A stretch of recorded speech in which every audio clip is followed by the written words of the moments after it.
नमस्कार प्रिय भैया बहन, आप बहुत अच्छे होंगे। मैं रानी कुमारी, आचार्य सरस्वती विद्या मंदिर, रिंग बांध, सीतामढ़ी।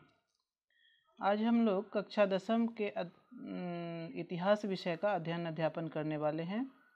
इसलिए मैं कक्षा 10वीं के इतिहास का पाठ्य पुस्तक का भी पिक्चर इस पर डाल दी हूँ ताकि आप इसको देख सकें, और मैं विषय सूची भी इसमें संलग्न कर दी हूँ जो इस प्रकार से है।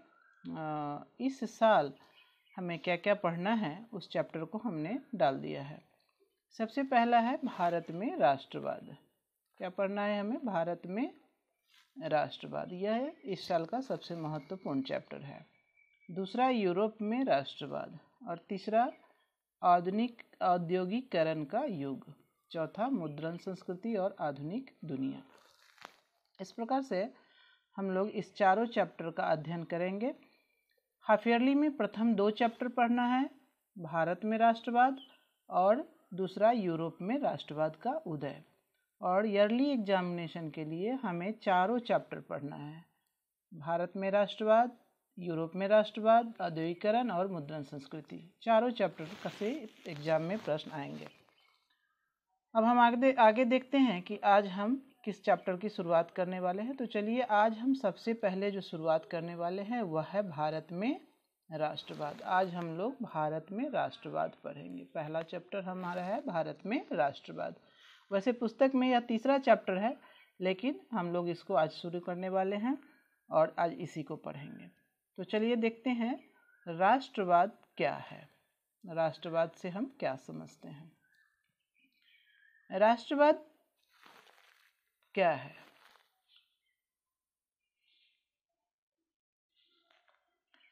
राष्ट्रवाद किसी एक भौगोलिक सीमा में रहने वाले लोगों की सामूहिक एकता होती है। यूँ कहिए कि राष्ट्रवाद जब संपूर्ण लोग अपने आप को एक समझने लगते हैं, किसी राष्ट्र में, किसी देश में रहते हुए अपने आप को उस देश का महत्वपूर्ण अंग मानने लगते हैं, अब सब लोग एक समान विचार के होते हैं, तो वह राष्ट्रवाद कहलाता है। ऐसा नहीं है कि राष्ट्रवाद पहले नहीं था। प्राचीन काल में, मध्यकाल में और आधुनिक काल की अगर बात करें तो आधुनिक काल में राष्ट्रवाद की शुरुआत 19वीं शताब्दी में हुई थी, 19वीं सदी में। लेकिन प्राचीन और मध्यकाल में जो राष्ट्रवाद था वह मुख्य रूप से एक क्षेत्र तक सीमित था, और 19वीं सदी में यह पूर्ण रूपेण संपूर्ण देश में आ गई। इस राष्ट्रवाद का विचार संपूर्ण देश के लोगों में आया और हमें औपनिवेशिक शासन से मुक्ति मिली। क्योंकि हम अभी भारत का राष्ट्रवाद पढ़ रहे हैं, इसलिए सिर्फ भारत के राष्ट्रवाद पर ही जोर देंगे, इसको समझेंगे। तो राष्ट्रवाद को जानने के लिए, राष्ट्रवाद है क्या, राष्ट्रवाद को जानने के लिए हम सबसे पहले इसकी छोटी सी परिभाषा देखना चाहेंगे। राष्ट्रवाद क्या है? राष्ट्रवाद क्या है? तो राष्ट्रवाद सामान्य अर्थों में एक भौगोलिक सीमा में रहने वाले समुदायों के बीच राजनीतिक, आर्थिक, सामाजिक, सांस्कृतिक एकता की भावना से संबंधित है। राष्ट्रवाद क्या है? एक भौगोलिक सीमा में रहने वाले समुदायों के बीच राजनीतिक, आर्थिक, सामाजिक, सांस्कृतिक एकता की भावना से संबंधित है। इसको हमने 3 भागों में बांटा है। राष्ट्रवाद के तत्व को समझने के लिए हमने इसको 3 भागों में बांटा है। पहला, एक भौगोलिक सीमा। दूसरा, एक ऐतिहासिक विकास प्रक्रिया। तीसरा, राजनीतिक, आर्थिक, सामाजिक, सांस्कृतिक एकता। तो चलिए सबसे पहले देखते हैं कि भौगोलिक सीमा मतलब संपूर्ण अपने देश के एक सीमा में रहने वाले जितने भी लोग हैं उनमें जब सामूहिक एकता का भाव होता है, सामूहिक एकता का विचार होता है, तो वह राष्ट्रवाद कहलाता है। और यह एक ऐसी ऐतिहासिक प्रक्रिया है जो एक दिन में नहीं आती है। राष्ट्रवाद का विचार किसी एक दिन में नहीं प्रकट होती है, किसी खास लोगों में नहीं प्रकट होती है। यह निरंतर चलने वाली प्रक्रिया है जो शुरू से लेकर आज तक चल रही है, और इस ऐतिहासिक प्रक्रिया के चलते ही हमारे विभिन्न प्रकार के समुदायों के बीच राष्ट्रवाद का विकास होता है। तो इस राजनीतिक, आर्थिक और सामाजिक, सांस्कृतिक एकता को जानने के लिए हम आगे देखे हैं कि राष्ट्रवाद के विकास में क्या क्या, राष्ट्रवाद के उदय के क्या क्या कारण हैं, इसके विकास में कौन कौन से कारण महत्वपूर्ण हैं। इस कारण को जानने के लिए हम इसको भी 3 भागों में बांटा है। पहला है राजनीतिक कारण, दूसरा है आर्थिक कारण, तीसरा है धार्मिक कारण। राजनीतिक कारण, आर्थिक कारण, धार्मिक कारण और सामाजिक कारण भी है। तो चलिए सबसे पहले हम बात करते हैं राष्ट्रवाद के राजनीतिक कारण। तो राजनीतिक कारण को में सबसे पहले आता है कि भारत में, जब हम भारत की बात करेंगे तो भारत में आप 8वीं क्लास में पढ़ चुके हैं कि भारत में औपनिवेशिक शासन था। लगभग 1600 ईस्वी में अंग्रेज भारत में व्यापार करने के लिए आया था, लेकिन एक व्यापारी संपूर्ण देश पर अपना कब्जा कर लिया। इसके पीछे क्या कारण था? इसके पीछे कारण रहा होगा कि लोगों में एकता का अभाव रहा होगा, लोगों में अपने देश के प्रति जागरूकता नहीं रही होगी और संपूर्ण लोग अपने आप को एक सूत्र में नहीं बांधे होंगे। संपूर्ण देश की जनता अपने आप को अपने देश का एक अंग महसूस नहीं किए होंगे, वो अपने आप को एकता के सूत्र में पिरोने की कोशिश नहीं किए होंगे या नहीं जान रहे होंगे, तभी अंग्रेज भारत पर कब्जा कर लिया। नहीं तो एक व्यापारी इतने बड़े देश पर कैसे कब्जा कर सकता था? तो हमारे देश में जब राष्ट्रवाद का विचार आया, राष्ट्रवाद की भावना आई और जब संपूर्ण देश एक हुआ, संपूर्ण देश एकता के सूत्र में बंध गया, तो भारत से अंग्रेज चला भी गया। और यह तब हुआ जब हमारे देश में राजनीतिक चेतना आई, आर्थिक चेतना आई, सामाजिक चेतना आई, धार्मिक चेतना आई। तो इस तरह से इस चेतना के बदौलत हमारे देश में राष्ट्रवाद का विकास हुआ। हम संपूर्ण रूप से एक सामूहिक चेतना उत्पन्न हुए हम सब लोगों में, और सब हम एक राष्ट्र के साझा अंग बन गए। और साझा अंग बनने के कारण हम अपने इस औपनिवेशिक शासन का विरोध करने लगे और यह राष्ट्रवाद का जो विचार था वह प्रबल होता चला गया। तो यह राष्ट्रवाद का विचार सबसे पहले जो था यह 1857 की क्रांति में दिखाई दिया। इससे पहले भी क्रांति हो चुकी थी, 1757 में भी क्रांति हो चुकी थी, लेकिन 1757 में सिर्फ पलाशी का युद्ध बंगाल में हुआ था और वहाँ छोटे से स्तर पर राष्ट्रवाद का विचार आया था और जिससे अंग्रेज यहाँ बस गया और भारत के लोगों में सामूहिक एकता उस समय नहीं दिखाई पड़ी, जिसके चलते औपनिवेशिक शासन जड़ पकड़ने लगा। लेकिन 1857 की जो क्रांति थी, 1857 की क्रांति संपूर्ण भारत के लोगों में राजनीतिक एकता ला दिया। इसके कई कारण थे। संपूर्ण भारत के लोगों को यह महसूस होने लगा कि यह जो अंग्रेज है यह हम सबका सामूहिक दुश्मन है और यह जब तक यहाँ से हटेगा नहीं तब तक हम चैन की सांस नहीं लेंगे। और संपूर्ण देश के लोगों में इस तरह का सोच आया और यह राष्ट्रवाद के विकास के में महत्वपूर्ण योगदान निभाया। इसके बाद सेकेंड कारण हमने दिया है 1885 का भारतीय राष्ट्रीय कांग्रेस का उदय। 1885 से पहले भी छोटी छोटी कई संस्थाएं बन चुकी थी जो भारत में राष्ट्रवाद के उदय के लिए महत्वपूर्ण था, लेकिन 1885 में जब भारतीय राष्ट्रीय कांग्रेस का उदय हुआ तो वह राष्ट्रवाद के विचार को पूर्णतः संपूर्ण देश में फैलाया, संपूर्ण देश को सामूहिक एकता के सूत्र में पिरोने का प्रयास किया और संपूर्ण देश के लोग अंग्रेज को अपना साझा शत्रु समझने लगे और इस प्रकार से उनमें राष्ट्रीय भावना का विचार हुआ, राष्ट्रवाद का विचार आगे बढ़ने लगा। इसके बाद है ब्रिटिश की शोषक नीति। अंग्रेज जब भारत में आया था तो एक व्यापारी बनकर आया था, लेकिन बाद में उसने संपूर्ण भारत पर कब्जा किया और उसके विभिन्न अधिकारी, विभिन्न गवर्नर्स जनरल, जिसमें लॉर्ड डलहौजी का नाम सबसे अग्रणी है, उन्होंने तो ऐसा नीति अपनाया कि भारत की जो भोली भाली लोग थे उसको ठगने का बहुत प्रयास किया। इसने हड़प नीति अपनाया। कौन सा नीति अपनाया? हड़प नीति। इस हड़प नीति को आप पढ़ चुके हैं 8वीं की पुस्तक में। हड़प नीति अपनाया। इस हड़प नीति का उसका मुख्य सिद्धांत क्या था? हड़प नीति में कि जिस राजा को, जिस शासक को संतान नहीं थी उसके धन को वह हड़प लेता था और अंग्रेजी राज में मिला लेता था, जिसके चलते यहाँ के राजा महाराजा में असंतोष का भी भाव आया और वह उनमें राष्ट्रवाद का विचार बढ़ा और वह अंग्रेजों को दुश्मन मानने लगे। इस तरह से लॉर्ड बेलेस्ली जो था उसने क्या किया? सहायक संधि व्यवस्था लागू किया। सहायक संधि व्यवस्था लागू किया लॉर्ड बेलेस्ली। इसमें था, इस व्यवस्था में भी सभी राजा महाराजाओं का जो था सेना था उसको अपने अंदर में कर लिया और अपनी सेना को देकर झूठ मूठ से के सारा धन हड़पने का प्रयास किया, सारा पैसा हड़पने का प्रयास किया। इससे भी भारत के लोगों में असंतोष हुआ। भारत के लोगों में क्या हुआ?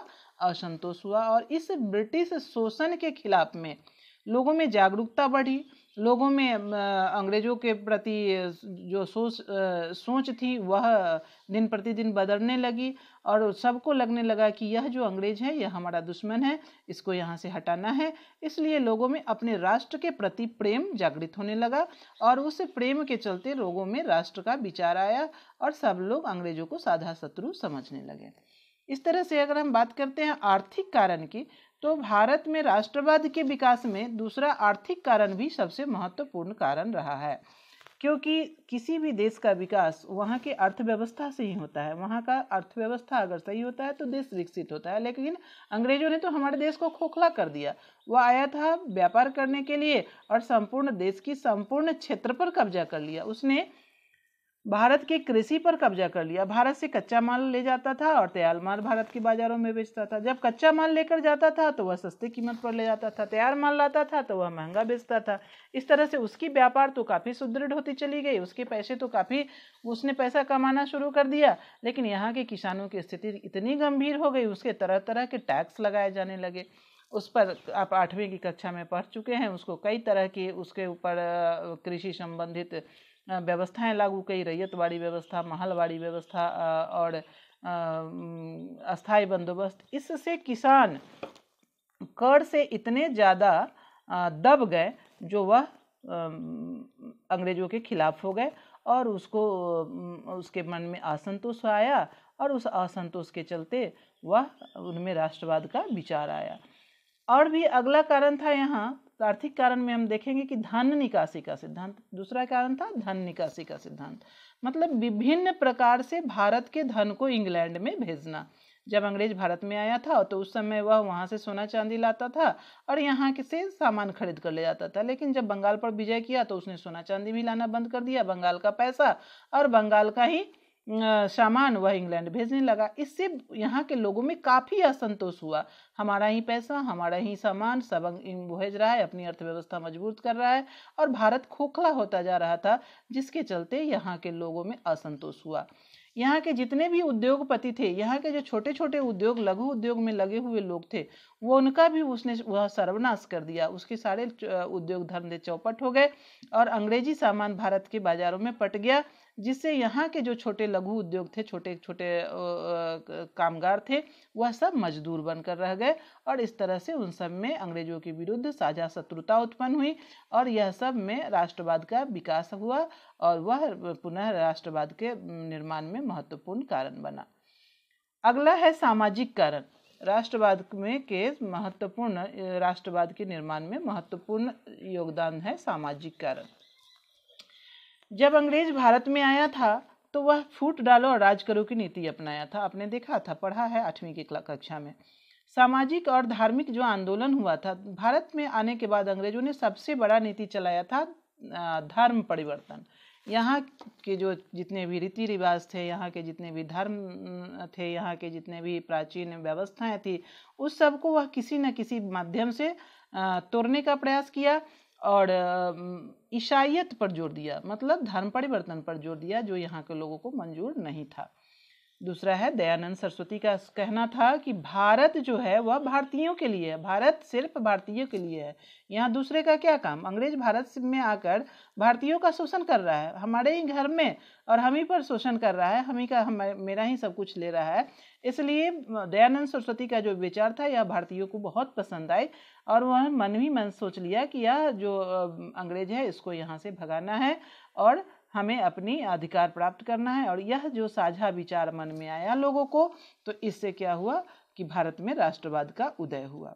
अगला और सबसे महत्वपूर्ण कारण हम देखेंगे सांस्कृतिक कारण। यह जो कारण हुआ सांस्कृतिक कारण, इस कारण सांस्कृतिक कारण में हम देखेंगे कि इसमें क्या हुआ था, अंग्रेजी शिक्षा का उदय हुआ था। अंग्रेजी शिक्षा जो था वह भारत की को आधुनिकता की ओर ले जा रहा था। कहने के लिए तो यह आधुनिक था, लेकिन यह पूर्ण रूपेण पश्चिमी शिक्षा जो थी वह भारत के लोगों को पसंद नहीं आ रही थी। भारत में जितने भी लोग थे परंपरागत शिक्षा पर ही बल देते थे और यह जो आधुनिकीकरण जो हुआ, महात्मा गांधी ने तो कहा कि आधुनिक शिक्षा विष भरा हुआ है, इसलिए लोगों को यह अंग्रेजों के द्वारा दी गई शिक्षा पसंद नहीं थी। इसके अलावा उन्होंने आवागमन में भी काफ़ी सुविधा किया, रेलवे का निर्माण किया। रेलवे के निर्माण तो वो अपनी सुविधा के लिए किए, लेकिन लोग एक जगह से दूसरे जगह आने लगे और आने जाने के कारण लोग एक दूसरे से मिलने लगे। रेलवे के निर्माण से लोग एक दूसरे से मिलने लगे और मिलने लगे तो अपने विचारों को प्रकट करने लगे, अपने भावनाओं को प्रकट करने लगे। और सब इस तरह से जब अपने विचार और भावना को प्रकट करते थे तो उन्हें लगता था कि यह जो अंग्रेज है यह हम सबका साझा शत्रु है, इसको हटाना चाहिए। और इस तरह से उनके लोगों में, सभी लोगों में राष्ट्र के प्रति प्रेम और राष्ट्र के प्रति अच्छी भावना का विकास हुआ। अगला है समाचार पत्र पत्रिका। समाचार पत्र पत्रिका भी लोगों में सामूहिक एकता को लाया, क्योंकि समाचार पत्र पत्रिका से लोग एक दूसरे के बीच के विचार को जानने लगे और उस विचार के माध्यम से लोग अपने विचारों को साझा करने लगे। और अपने विचारों को साझा करने के बाद उन्हें लगा कि हम सब एक राष्ट्र के अंग है और हम सब का जो शत्रु है वह अंग्रेज है और सब हम लोगों को सामूहिक रूप से मिलकर अंग्रेजों को यहाँ से भगाना चाहिए। इसके लिए बहुत सारे लोगों ने आंदोलन भी किए और इस साझा शत्रु को हटाने में, सामूहिक एकता लाने में राष्ट्रवाद का महत्वपूर्ण भूमिका रही। सबके मन में जब एकता का भाव हुआ, एकता का विचार आया, सब अपने को एक राष्ट्र का अंग समझने लगे, तो यह राष्ट्रवाद का विकास हुआ। अर्थात कहने का मतलब है कि राष्ट्रवाद कहीं से लाई गई कोई चीज नहीं है। राष्ट्रवाद कोई विरासत में खरीदी नहीं जाती है। राष्ट्रवाद एक भावना है, एक विचार है। हम सब उसको आगे बढ़ा सकते हैं। अपनी भाव आज यह जरूरत है अपने राष्ट्र के निर्माण में हम सबको आगे आने की, ताकि हम एक विकसित राष्ट्र से एक विकासशील राष्ट्र से एक विकसित राष्ट्र हो सके और राष्ट्र के निर्माण में अपनी महत्वपूर्ण भूमिका का निर्वहन कर सके। कैसे? हम सब मिलकर आइए इस राष्ट्र के निर्माण में आगे बढ़े। हम सब भैया बहन शिक्षा देकर, शिक्षा लेकर, डॉक्टर्स बनकर, इंजीनियर बनकर, इसके अलावा बहुत कलाकार बनकर, साहित्यकार बनकर, विभिन्न क्षेत्रों में राष्ट्र निर्माण में कार्य करके हम अपने राष्ट्रवाद को बढ़ावा दे सकते हैं और अपने राष्ट्र को उच्चतम शिखर पर पहुंचा सकते हैं। आज इतना ही हमने गृह कार्य दे दिया है। इस गृह कार्य को आप अपने कॉपी में लिखकर राष्ट्रवाद के विचार को 200 शब्दों में आप जरूर लिखेंगे। आज इतना ही, धन्यवाद।